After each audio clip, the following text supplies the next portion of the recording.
चालू आहे पाहून मला सुद्धा जोश आलेला आहे. कालपासून मी आपल्या शाखांना भेटी देतोय. सगळीकडे जल्लोष आहे. शिवसेना आहे, महाराष्ट्र नवनिर्माण सेना आहे, राष्ट्रवादी आहे आणि मला अभिमान आहे की कुठेही कोणी नाराज नाहीये. कारण ही लढाई व्यक्तिगत लढाई नाहीये, कोणत्याही एका व्यक्तीसाठी लढाई नाहीये, तर ही लढाई आपल्या मुंबईसाठी लढाई.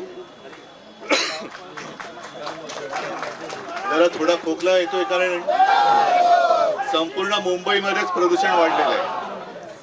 प्रदूषण नुसतं हवेमध्ये नाही तर प्रदूषण राजकारण आणि आपल्या आयुष्यामध्ये सुद्धा या भाजपाने करून ठेवलेलं आहे. आणि आता तुम्ही म्हणाल ना ताई, खरं आहे ते.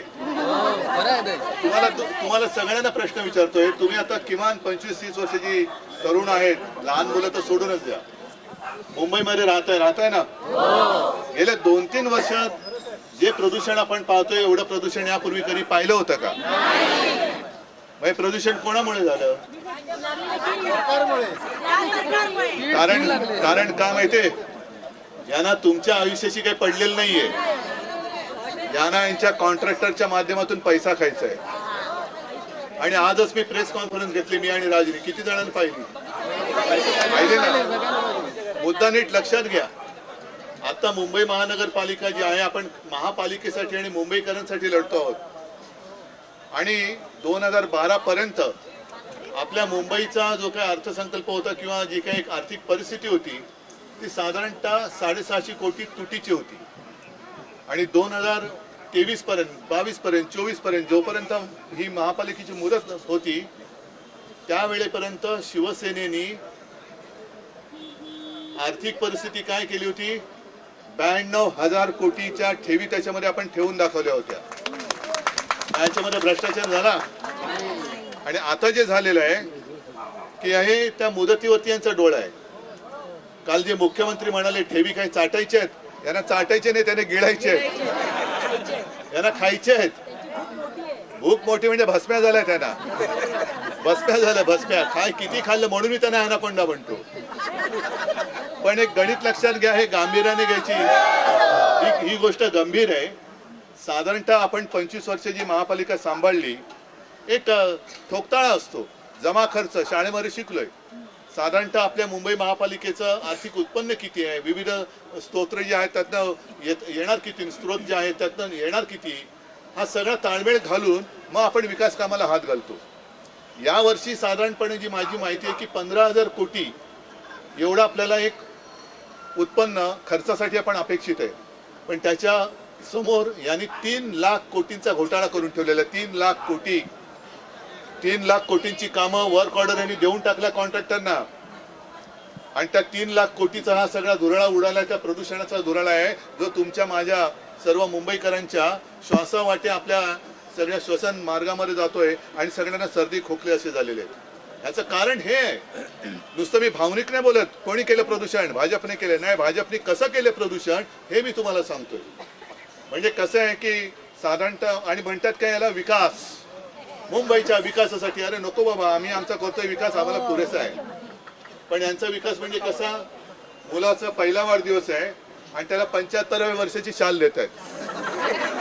अहो मुलगा 1 वर्षाचा झाला, 75 वर्ष झालं त्याला शाल नाही लागणार. अरे पण आता त्याला लंगोट पाहिजे, तू आत्ता शाल देतोय. ही सगळी यांची मुंबई लुटण्याकडे यांची नजर आहे. म्हणून मी यांना अनाकोंडा म्हणतोय. सगळीकडे विल्हेवाट लावून टाकायची आणि आपल्यावरती आरोप करायचे. 3 लाख कोटीचं देणं हे तुमच्या आमच्या डोक्यावरती याने करून ठेवलेलं आहे. 3 लाख कोटी 92,000 कोटीतल्या आणि 8-15,000 कोटी तर असेच उडवले. ठेवी सुद्धा मला वाटतं 70-80,000 कोटीवर आणल्या. बरं, या ठेवी ज्या असतात त्या ठेवींचा सुद्धा अर्थ काढणे तुम्हाला नेमकं कोण सांगणार नाही. साधारणतः या ठेवी महापालिका कर्मचारी यांच्या ज्या काही देणी असतात, ग्रॅच्युइटी असेल, प्रॉव्हिडंट फंड असेल, याच्यासाठी त्या देणी असतात.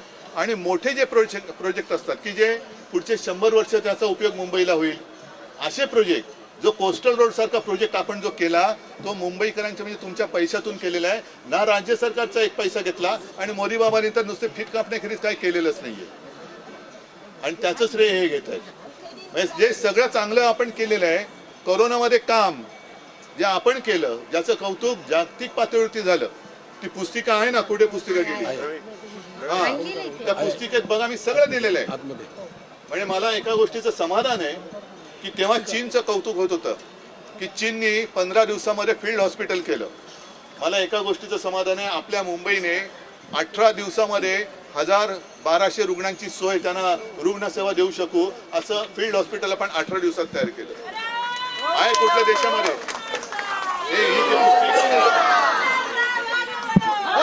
ही पुस्तिका मी मुद्दामून पुस्तिका दाखवतोय कारण ही पुस्तिका त्याच्यावरती निवडणूक आयोगाने आक्षेप घेतलेला आहे. मी आक्षेप मानत नाही, हे काम आम्ही केलेलं आहे. निवडणूक आयुक्त तुम्ही सुद्धा वाचलात. तरुणामध्ये जर तुम्हाला झाला होता की नाही कल्पना नाही, तर तो माझ्या मुंबईच्या आणि महाराष्ट्र सरकारने आणि सगळ्या कर्मचाऱ्यांनी आणि जनतेने केलेल्या सहकार्यामुळे वाचलेला आहे. त्याच्यामुळे ही बंदी असेल किंवा काय त्याच्यात आक्षेप असेल मी जुमानत नाही. हे काम आपण केलेलं आहे आणि म्हणून मी भाजपला आव्हान देतोय, फालतूवाद घालू नका. महापौर कोण होणार? महापौर मराठीच होणार. मग आता ते म्हणतायत महापौर मराठी आणि हिंदू होणार. मग मराठी म्हणजे हिंदू ना, मग तुम्ही मराठी माणसाला हिंदू नाही मानत देवेंद्र फडणवीस? मग तुम्ही कोण आहात ते सांगा, कारण तुमचं नाव मराठी वाटते आम्हाला. मग तुम्ही हिंदू आहात की नाही पहिले सांगा आम्हाला, कारण मराठी आहे तो हिंदू आहोत. आम्ही मराठी बोलणारे अस्सल देशभक्त देशप्रेमी हिंदू आहोत आणि मुंबई वाचवण्याची जबाबदारी आमची आहे. आणि या मुंबईच्या रक्षणासाठी आज मशाल घेऊन आपण तर आहोतच, पण सोबत परत सांगतो मनसे आणि राष्ट्रवादी आलेली आहे. तुम्हाला सगळ्यांना मी शुभेच्छा देतो आणि ही लढाई पुन्हा एकदा सांगतो व्यक्तीची नाही तर आपल्या सगळ्यांची आहे आणि या लढाईमध्ये आपण जिंकलंच पाहिजे. नाही जिंकलं तर कोणाच्या घशात जाईल? कोणाच्या? हा, त्याच्या घशाला काय होत नाही, माझा घसा खवखवतोय पण अदानीच्या घशाला काय होत नाही. द्याल तेवढं बका बका गिळतोय, सगळं गिळतोय. तर ही मुंबई त्यांच्या घशात घालू नका. आपली मुंबई, आपल्या हक्काची मुंबई ही आपल्या हातातच ठेवा आणि तशी तुम्ही ती ठेवाल अशी खात्री बाळगतो. सगळ्यांना शुभेच्छा देतो. धन्यवाद. जय हिंद, जय महाराष्ट्र. देश विदेशातील प्रत्येक घडामोडींचे लाईव्ह अपडेट मिळवण्यासाठी आता साम टीव्हीच्या सर्व सोशल मीडिया प्लॅटफॉर्मला लाईक, फॉलो आणि सबस्क्राईब करा. तसंच सर्व नोटिफिकेशनसाठी बेल आयकॉन प्रेस करायला विसरू नका.